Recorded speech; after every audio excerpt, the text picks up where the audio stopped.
नमो रोजगार मेळावा हा जो विषय होता तो नमो फसवा मेळावा आहे असं आमचं हिंदू महासंघाकडून स्पष्ट मत आहे।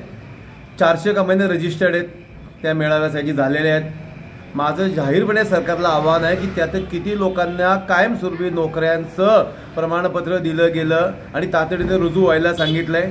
ह्या 400 कंपन्यांपैकी फक्त 18 कंपन्या ह्या पुण्याच्या बाहेरच्या आहेत, बाकी सर्व कंपन्या पुण्यातल्या आहेत। पुणे शहर आणि जिल्ह्याला एका रात्रीत किंवा 2-4-6 महिन्यांनी सुद्धा 45,000 लोकांना सामावण्याची आर्थिक क्षमता आहे का?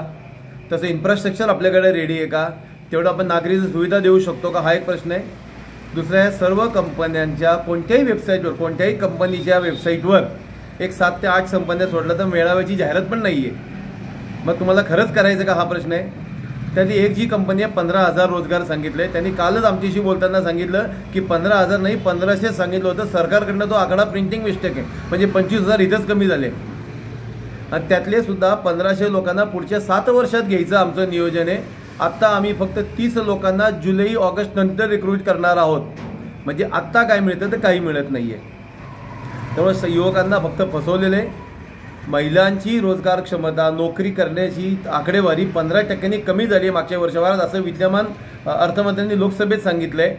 असं असताना सुद्धा या पूर्ण मेळाव्यामध्ये 400 कंपन्यांच्या लिस्टमध्ये जे सरकारने प्रकाशित केले त्याच्यामध्ये कुठंही महिलांसाठी जागा किती, पुरुषांसाठी जागा किती हे लिहिलेलं नाही आहे। सरकारी आकडेवारीनुसार 30 ते 40 वयाच्या लोकांची बेरोजगारी जास्त आहे, त्यांच्यासाठी आपण काही केलेलं नाही आहे। आणि सर्वचे सर्व ट्रेनर म्हणून जॉईन होणार आहेत।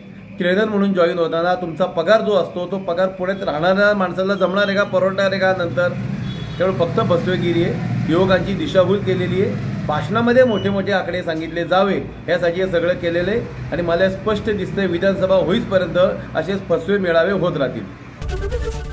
एबीपी माझा, उघडा डोळे बघा नीट।